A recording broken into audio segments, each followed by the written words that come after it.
Salut les amis, c'est Isma, bienvenue sur ce qui me fait kiffer, la chaîne YouTube qui mélange pop culture et street culture. On se retrouve aujourd'hui pour une vidéo hors série sur les anneaux de pouvoir. On va parler des défauts de la saison 1 à régler en saison 2. Avant tout, commente, like, partage, aide la chaîne à grandir, donne de la force, homme de l'Ouest. Sois curieux, beaucoup de choses à découvrir sur la chaîne, laïus habituel. On s'arrête là pour pas perdre trop de temps. On va commencer tout de suite cette vidéo. Donc déjà, j'aimerais dire 2-3 trucs.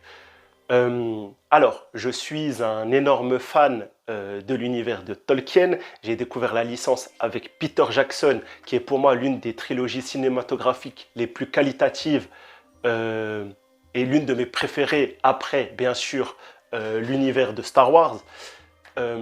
Voilà. Du coup, ce que j'aimerais dire, c'est que je parle vraiment d'une série que j'ai appréciée, qui est bourrée de défauts et en soi j'y vois un potentiel et j'aimerais que cette série s'améliore. Donc les bonnes et les mauvaises choses, les bonnes ont été plutôt dites dans les reviews, les mauvaises vont être dites aujourd'hui. Il ne faut pas oublier que les défauts de la série peuvent être plus ou moins reconnus à cause du Covid. Voilà, il y a eu le Covid en période de tournage, ça n'a pas dû aider, donc prenez-le en compte quand vous ferez votre propre bilan de la série. Et j'ai aussi envie de dire, lors de cette vidéo, je vous inviterai tout seul et je vous le rappellerai de temps en temps à faire des petits comparatifs avec House of the Dragon. J'en ai pas fait pendant mes reviews car pour moi, c'est pas des séries qu'il faut opposer car on est sur de l'heroic fantasy et du politique médiéval. Ce n'est pas pareil, même s'il y a des dragons et plus tard dans Goth, les marcheurs blancs et tout ça. Pour moi, c'est pas du tout les mêmes plates-bandes. Donc, je ne vais pas chercher à les comparer pour dire quelle est la meilleure. Par contre, il s'avère qu'en termes de réal, de scénario et d'acteurs, House of the Dragon est malheureusement ou heureusement pour elle et malheureusement pour les Anneaux de pouvoir beaucoup plus qualitative. Et du coup, je pense qu'il faut s'inspirer de ce qu'il y a de bien dans la réal de cette série HBO pour Amazon pour nous proposer un contenu qui, j'en suis sûr, peut être 1 milliard de fois meilleur. On commence avec la partie 1, la réalisation. La réalisation, ce qui m'a marqué, le premier défaut, c'est les environnements soit vides, soit les environnements répétitifs. Khazad Dûm, on a vu très peu de décors. La salle des nains, la part de Durin. Tir Arad, on a vu un village. Le sud, c'est un village de Pecno. Numénor, là, le palais, la grande place et une ruelle qui a attiré les intrigues, les actions et les conversations de tous les personnages. Je ne sais pas ce qu'il y a dans cette ruelle, mais en tout cas, il s'avère que tout ce qui se passe à Numénor se passe dans cette ruelle. L'Eregion est très pauvre, le Lindon également, mais ça va. Pour moi, ça ne va pas. La série à 1 milliard de dollars ne peut pas être aussi pauvre en décor. L'Heroic Fantasy doit nous faire voyager. House of the Dragon ne m'a jamais donné ce sentiment de redondance des décors. J'ai l'impression qu'en 9 épisodes, on a chaque fois vu... Alors, tu me diras, oui, on a vu le trône de fer, les couloirs du donjon rouge, tout ça, bien évidemment. Mais on a quand même énormément voyagé. Quand on est dans les rues de Port-Réal, j'ai vu d'autres rues. En tout cas, il m'a semblé voir d'autres rues. Le Septuaire, le Grand Palais... même les lieux fermés, la marque, Pentos, j'ai jamais eu ce sentiment de redondance. Donc ça, les gars, il va falloir régler, excusez-moi les amis, c'est l'automne, on est un peu malade, ce problème en saison 2. Car l'univers de Tolkien est suffisamment riche pour nous faire voyager et nous montrer d'autres choses. Élément numéro 2. En ce qui concerne la réalisation, l'absence de figurants. C'est pas possible et la gestion des figurants, c'est pas possible de nous mettre aussi peu de figurants. Alors, norme Covid, maintenant c'est terminé, donc il va falloir résoudre ce problème. C'est pas possible d'avoir aussi peu de figurants ou de figurants différents dans la série à 1 milliard de dollars qui parlent quand même du deuxième âge. Moi, je veux voir des gens, je veux voir des costumes, je veux voir des gens qui savent ce qu'ils font, car la gestion des figurants, c'est n'importe quoi également. Voilà, des figurants qui regardent la caméra, qui se demandent quoi faire ou qui sont dans le malaise total. Par exemple, pendant le repas de Durin et Gil-galad, voilà, quand on parle du mithril, ça ne va pas. Le mec, il se demande, est-ce que je peux prendre ma fourchette ou est-ce que ça va être chelou? Bah ouais, c'est chelou que tu te poses la question. Donc ça, faut arrêter. Encore une fois, la série de HBO, on a l'impression que les figurants sont gérés d'une main de maître, là où les figurants, ils ont été laissés... Enfin, ils ont ouvert les portes de la Nouvelle-Zélande, ils ont dit, oh, qui veut venir, vient, et ils les ont laissés se balader sur le plateau, quoi. C'est n'importe quoi. En tout cas, je trouve que, voilà, il y a une caméra plus expérimentée.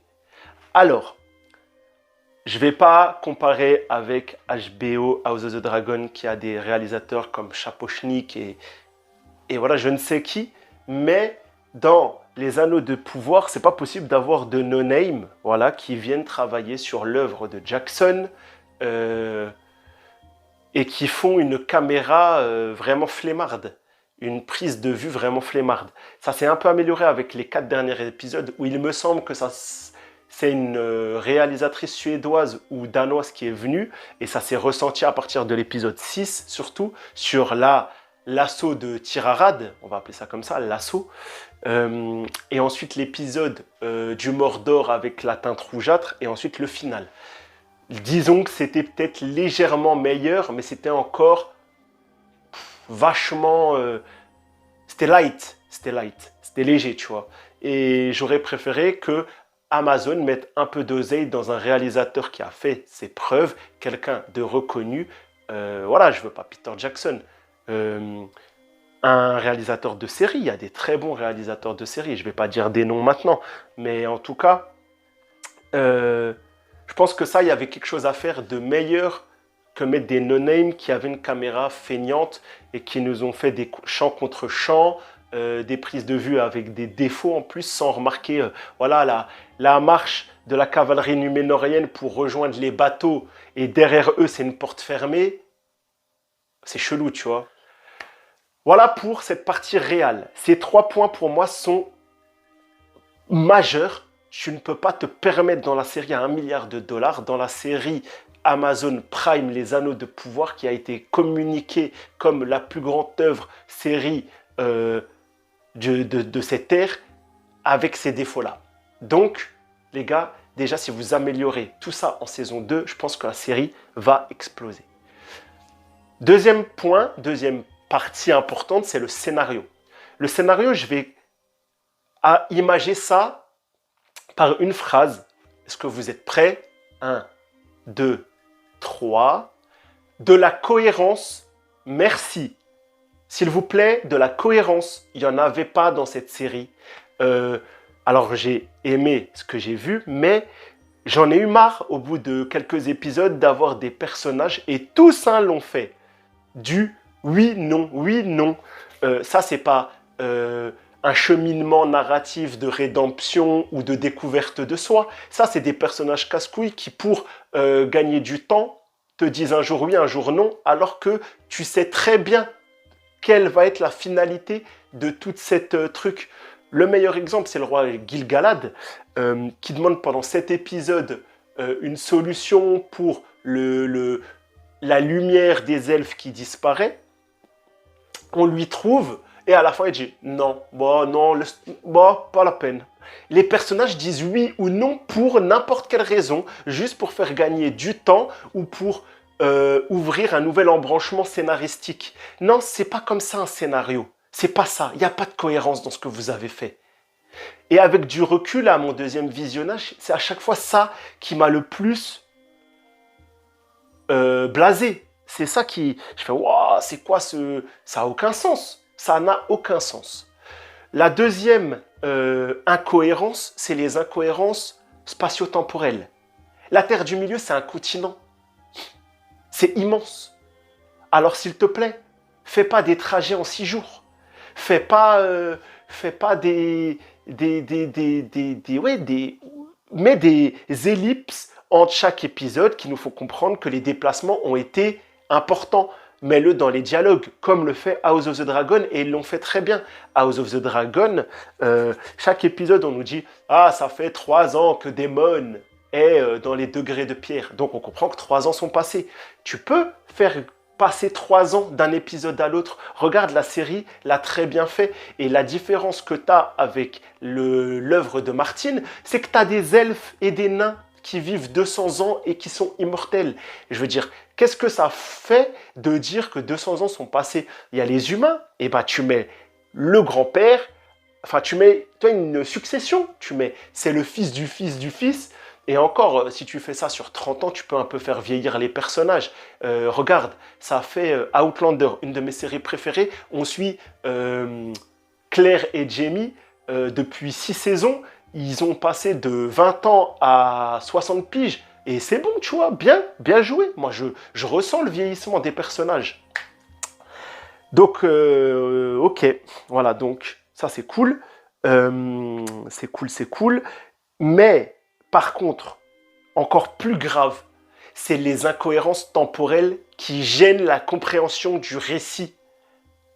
On suit Tirarad et la phase finale. Donc, les elfes, pas les elfes, les orques sont là, ils attaquent la tour s'effondre, il y a une journée qui passe, ils préparent le village, le lendemain, ils attaquent. On peut compter 3 nuits, 2 nuits. Allez. Et ben, en même temps, on nous montre les Numénoriens un matin. Ah, c'est les terres du milieu. Il nous reste encore 4 jours de voile, puis 2 jours de chevaux. Mais ça se passe dans des intervalles de scène, tu as l'impression que c'est en parallèle. Ça va pas. Tu peux pas nous montrer que 3 jours passent visuellement et nous dire qu'il reste 6 jours. Ça veut dire que les temporalités ne sont pas parallèles. Et c'est pas possible. En fait, on peut imaginer que Durin et Elrond, ça s'est passé 50 ans avant, 6 jours, t'as cette histoire, après, ça va pas. Ça va pas. En incohérence, c'est une énorme incohérence et moi, ça m'a pété tout le récit. Et comme la saison 1 de The Witcher, j'ai mis du temps avant de comprendre que c'était de l'épistolaire, je ne sais pas si c'est le bon terme, et qu'on lisait des chroniques qui n'étaient pas dans le fil temporel. Et tu sauras que quand j'ai pas les mots, je fais des grands signes. Excuse-moi. Donc voilà. Et des incohérences, il y en a tout plein, soit temporelles, soit spatiales. Ça, il faut pas les gars. Vous allez puiser dans l'œuvre du professeur Tolkien. Il a écrit une histoire basée sur une timeline. Il a écrit des cartes limites avec des échelles métriques. Tu peux savoir le temps que ça met, tu peux savoir les périodes. Il a écrit dans les livres, il a écrit le nombre de jours que les personnages mettent à traverser les royaumes. Tu me diras, ouais, mais toi qui visionnes la série, tu veux pas ça. On va y venir. C'est de la cohérence. Demain, j'ai une série sur l'Empire romain. Je vois, je vois Maximus Aurelius, non, c'est Maximus comment? Qui va des Gaules à Rome et tu me dis, il a mis 4 heures? Non, ça va me foutre le seum aussi. C'est pas possible. C'est pas possible. Tu prends le temps de dire les choses et tu prends le temps de les montrer. Et si tu n'as pas le temps de les montrer, tu les expliques à travers des dialogues ou à travers des choses, ça sert à ça. Dans les incohérences, il y a aussi toute une partie incohérence visuelle. Les bateaux numénoriens qui peuvent accueillir des cabines, des réserves de vivres, d'armes, plus une cale pour ranger 300 chevaux. C'est pas possible, c'est pas possible. Maintenant, on va aborder la troisième partie. Et je pense que c'est là où je vais le plus m'étendre. L'œuvre de Tolkien. Faut-il la respecter ou peut-on s'en éloigner? Eh bien, les éloignements qui ont été faits, pour moi, c'est un énorme défaut de la série. C'est pas possible de faire ça avec du Tolkien. Maintenant, on va vite prendre 2 secondes pour parler adaptation, réécriture. Et voilà. Le Seigneur des Anneaux, Harry Potter, toutes les œuvres qui viennent d'un livre, Narnia, quand ils sont faits en film, on coupe des parties qui sont inutiles à l'expérience audiovisuelle et on ajoute des choses pour simplifier ou pour raccommoder les morceaux. Par exemple, Haldir dans les 2 tours, voilà, sa présence dans les livres, elle n'existe pas à ce moment-là. On l'a mis pour expliquer que les elfes viennent, il leur fallait un capitaine, créer un autre capitaine, tout ça. Voilà, tu vois, Le Haldir, ça avait fait crier à l'époque de Peter Jackson, mais aujourd'hui, avec du recul, cinématographiquement, c'est stylé, tu vois. Euh, mais là, ça va pas. Ça, c'est de l'adaptation. Harry Potter, il y en a plein des adaptations, des choses qui ont été mises et d'autres qui ont été enlevées. Là, vous avez fait de la réécriture. Vous avez créé une histoire qui est en plus contre nature avec l'œuvre de Tolkien. Les elfes sont en train de perdre leur immortalité et leur lumière, alors qu'ils sont liés à Arda, la terre, l'existence. C'est pas possible. C'est contre nature, tu vois, dans la nature de Tolkien. Et là, tu me diras, ouais, mais c'est pas grave, faut savoir s'éloigner. Bah non, pas quand l'œuvre, elle est parfaite ou très bonne. Tolkien n'est pas le fondateur, le créateur de l'heroic fantasy telle qu'on la connaît dans la pop culture de nos jours. Par contre, elle l'a modelé fortement. Legend of Zelda, World of Warcraft, Donjons et Dragons, Eragon ou J.R. Martin n'existerait pas tel qu'on le connaît s'il n'y avait pas eu Tolkien, mais c'est pas le seul. Là, rien que là, en littérature, dans les années 30, je vois 3 mecs. Howard, le mec de Conan le Barbare, et C.S. Lewis. Voilà. Mais Tolkien, lui, il avait le plus de recherches sur la temporalité de ces événements, les cartes, les langues. Donc non, il n'y a pas à se demander est-ce qu'on réécrit, est-ce qu'on invente des choses. Nous, ce qu'on veut, c'est, nous les fans, c'est voir en audiovisuel, à l'écran, le monde que Tolkien a imaginé. On ne veut pas un truc style avec des cyborgs et des martiens qui viennent au Gondor, au 7e âge. On veut l'œuvre originale, à l'image, qui soit... Justement, l'image doit embellir l'œuvre de Tolkien, avec des adaptations pour rendre ça le plus agréable en termes d'expérience. D'accord. Si l'œuvre était imparfaite, bien sûr que tu pourrais t'en écarter. Et si il n'y avait pas les défauts de réal et de scénario, peut-être qu'on pourrait accepter des trucs innovants comme cette histoire de Mithril et tout ça, mais tu peux pas. Là, ils viennent de flinguer la cohérence de la temporalité Tolkien du 2e âge. Les anneaux elfiques sont les derniers à être créés. J'en ai fait une vidéo, je t'invite à aller la voir. Elle dure qu'1 minute 30. Et je donne ma solution pour établir la chronologie, comment les scénaristes peuvent rattraper leur bourde. Quand l'œuvre est bonne, autant sur un point de vue réel que sur les petits détails, tu peux te permettre de faire ceci ou cela. Comme Peter Jackson l'a fait et ça a un peu débattu, mais ça n'a pas crié. Là, ça va pas, ça crie. Là, ça hurle de mécontentement. Tu peux pas faire ça. Quand l'œuvre est bonne, garde-la. Garde-la et n'en t'éloigne pas. Et les gens qui connaissent pas l'œuvre, si l'œuvre de Tolkien est aussi bonne que je semble le défendre, et je sais que sur Terre, beaucoup d'autres personnes le pensent, les gens seront contents d'avoir cette qualité d'écriture en images et en son et en musique. Donc, c'est pas un défaut de dire « ouais, on peut s'éloigner, faut pas chipoter ». J'ai pas envie de rentrer dans les grands débats. Moi, sur une œuvre, je fais plus partie de la team, j'aime l'adaptation comme elle est, avec bien sûr une ouverture d'esprit. Par exemple, pour moi, de mettre des nains, des elfes noirs, de mettre de la diversité, ça n'a pas nui à mon expérience. J'ai beaucoup aimé La Femme de Durin, Arondir, il est archi stylé. Voilà, ça, c'est pas des choses qui me gênent, tu vois. Ça, c'est pas un défaut. Ça, j'ai entendu que c'était un défaut de l'œuvre, mais pas du tout. Pas du tout. C'est même pas un débat. J'ai même pas fait... Arondir est un elfe. Il n'est pas un elfe noir. Noir de peau, hein, pas noir comme Éole. Bref, je me perds, pardon. Bref, cette vidéo commence à être longue. En tout cas, tenez-vous à l'œuvre de Tolkien, messieurs, dames, les scénaristes. Vous avez de l'or entre les mains. Et c'est ce qu'on a dit quand on a commencé à voir les images, à voir les bandes annonces. C'est qu'on pensait que l'œuvre serait fidèle et non pas dans une totale roue libre. Donc, trouvez le moyen de revenir sur les bons rails.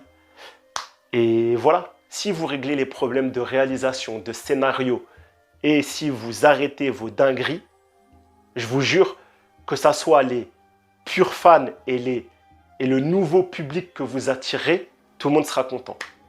Voilà les gars, je vous laisse. Dites-moi en commentaire, est-ce que vous êtes d'accord avec mes différents points? Est-ce que vous validez? Est-ce que cette vidéo vous permet un peu d'étoffer différemment votre bilan sur la série? Je rappelle, j'ai aimé la série, j'y vois les défauts, je suis quelqu'un de relativement objectif. Donc, j'attends d'une saison 2, voilà, qu'elle s'améliore sur ces différents points et je suis sûr qu'on peut avoir la meilleure série ever d'Heroic Fantasy.